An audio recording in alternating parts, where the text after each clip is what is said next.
The following problem says a bar of cross-section of 8 millimeters times 8 millimeters, so this is a perfect square here, is subjected to an axial pull of 7,000 newtons. So I just draw it as 7 kilonewtons here. The lateral dimension of the bar is found to be changed to 7.9985 millimeters. Okay, this shrinks because of the axial pull. If the modulus of rigidity of the material is 0.8 to the power 10 to the power of 5 newtons per square millimeter, determine Poisson's ratio and the modulus of elasticity. This is a very interesting problem. So let's check here.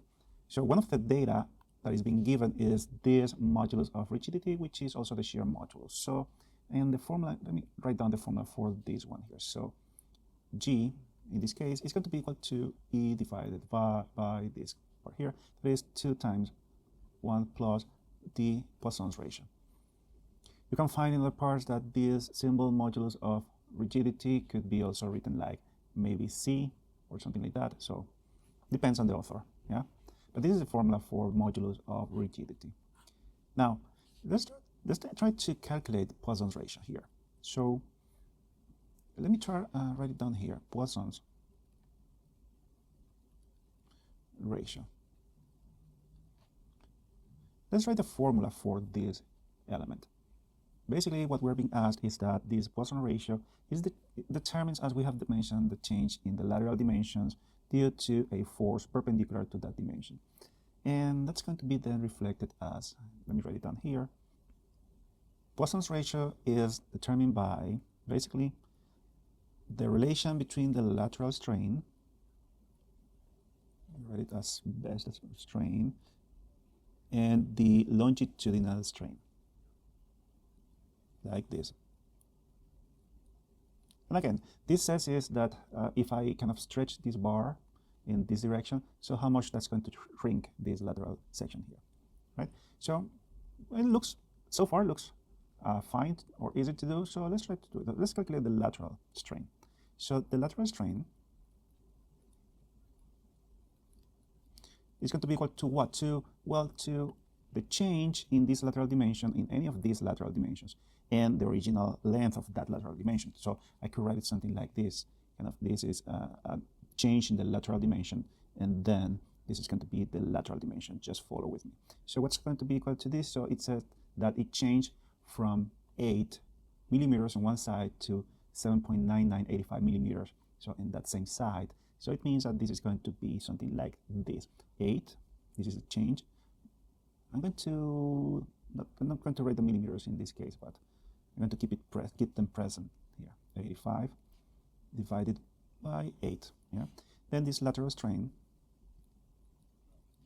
is going to be what? Let's go to the calculator. It's going to be 8 minus 7.9985 divided by 8. And that is this much millimeters. So this one is 0.000301875 millimeters. Perfect. Now, how much is the longitudinal strain? So to calculate the longitudinal strain, if I write it here, let me use a different color for this. Longitudinal strain. It's going to be kind of the change in length divided by the original length. But now there is an issue with here, is that nowhere in the description of the problem the length of this bar is given. Nowhere is given. So this presents a challenge, but it's a nice challenge because it allows us to practice kind of a detective work on how to find these unknowns with the values that we are given and the formulas we have at hand. So let's try to give it a shot. So I know also that the longitudinal strain, right, is also, or can be written or can be represented like this, remember, yeah? In the kind of coming from the uniaxial test, tensile test. And this is going to be equal to what? Well, that's going to be equal to this much to the stress divided by the Young modulus. The proportionality, kind of when working in the elastic range of this curve. Perfect. Now, yeah, I don't know how much is this, then how much is this, then I cannot know what is this, but I do know how much is this because it's going to be related to the force and area. So let's do it. I have those components. So the stress that is going to be subjected to that area is going to be what? the force that I have there divided by the area. Let me write it again, and that's going to be what? 7,000 newtons divided by the area, and the area is 8 millimeters times, I should write it like this, times 8 millimeters, and just complete this.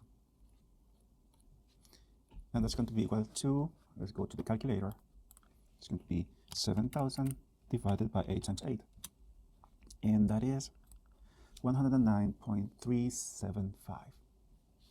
Let's write down 109.375 newtons per millimeters square. Awesome, we have these results.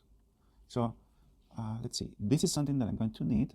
Actually, let me delete that because I'm going to just mark in red those that are important for us. Yeah, but then, which means in this case that this longitudinal strain is going to be equal to this 109.375 newtons per square millimeters, like this, divided by E. So if this is the longitudinal strain that I need to calculate the Poisson's ratio, this one used here, then what about if I take this formula, this value is known, but then I use this value, or instead of this phrase here, I substitute this thing here. So let's do it. I'm going to go to the top. I'm going to say, well, I couldn't find a straight value for the Poisson's ratio, but I could write this in this form.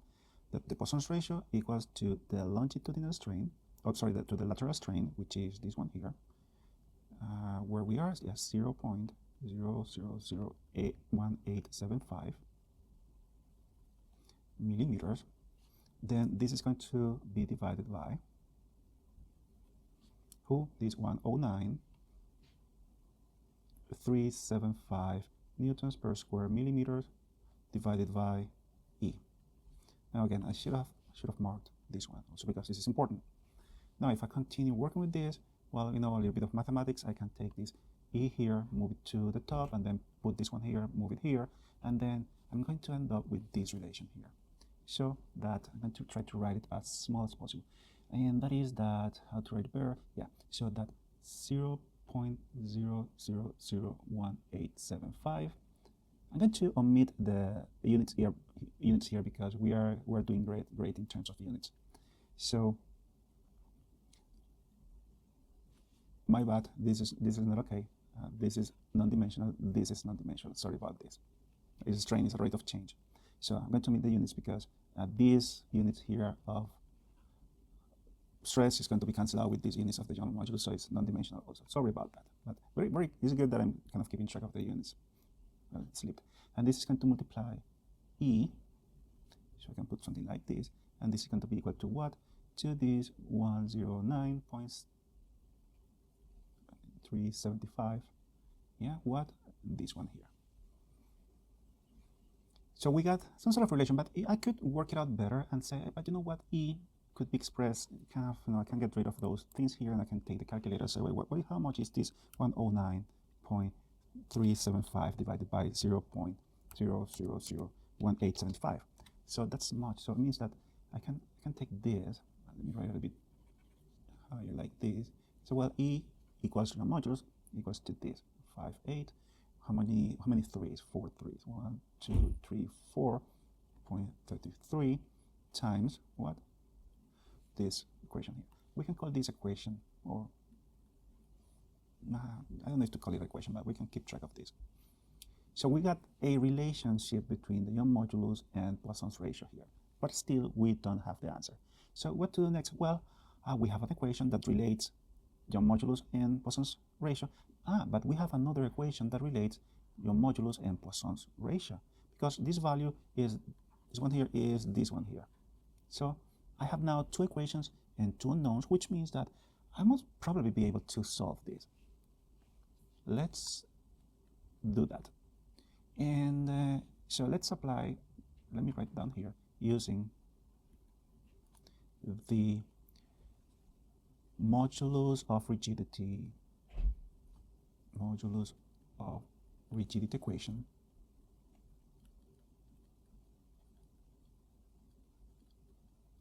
Awesome. So we know that I'm going to do it right away. So 0.8 times 10 to the power of 5. And again, units are going to be beautifully consistent, so I'm not going to use them here. And that's going to be equal to what? To E. How much is E? Well, E is, how much, where am I? Yeah, here is 58,333 point, missing 1 3, yeah, 0.33. And this is Poisson's ratio divided by what? But this much here, 2, 1 plus Poisson's ratio. Look at this. So let me just emphasize. This value here is the value of the modulus of rigidity, and is this value here. This is awesome. But now, this E is equal to this value here, and then we just substitute right away that thing in this equation. Yeah? So you see that now I have one equation, one unknown, which is the Poisson's ratio, which I can solve. I can use the calculator for those purposes. So I can come here and say, well, I'm going to say that Poisson's ratio here, Poisson's ratio equals an x. Kind of to use it here in the calculator, and I'm going to have that. I'm going to solve, or I want to solve. This is the magic of this software. 0.8 times 10 to the power of 5. That's going to be equal to what? To 58,333.33 times x divided by how much? 2 times 1 plus x. Remember that I'm substituting x instead of just for this, to use it in this software. So how much is this? Look at this. So Poisson's ratio in this case is going to be what? This 0. Actually, let me write it down here. Poisson's ratio equals to 0.37, let's call it 8. And there you go. We have the first result here. This is part A. Now, how much is then the modulus of elasticity? Well, now I have the relationship between those two friends. Then I just need to input this value in here, and that will give me this one here. Let's do it. So we're going to have, let me change the color to variate. So E is going to be equal to what? Well, to this 58,333.33. Oh, this is a long number. Times Poisson's ratio. How much is that? 0.378. And then which means that this Young modulus is equal to, let's do it here, 58,333.33 times 0.378. And that's how many zeros I have. One of the zeros, but amount of numbers, so 220,499. So I can write it down like 2.205 times 10 to the power of 5. And let's put the units because this one does carry units. And there we have it. Then we have the final solution, this one here, and this is solution B. Solution B here. Just to summarize then we started postulating what was the formula for the Poisson's ratio with its relation between the lateral strain and longitudinal strain. The lateral strain can be easily calculated because we have all the data for it. Then the longitudinal strain, we present a challenge because we don't have this length. And if we don't have this length, we cannot, we don't have information about the change in the longitudinal direction. So, but we could use, the formula of the line in the elastic region of this curve to say, well, I cannot calculate it, but I do know that the longitudinal strain depends on the stress applied on the face and then the modulus, which I don't have any of those, but I could calculate the stress applied on the faces using this axial pull force and then this section here, and I could then create at the end a relation between the modulus and the Poisson's ratio. Then what I did was to use the formula for the modulus of rigidity, where it relates also the modulus and the Poisson's ratio. And in this case, using that substituting, I got one big formula that relates or just end up being only in terms of the Poisson's ratio.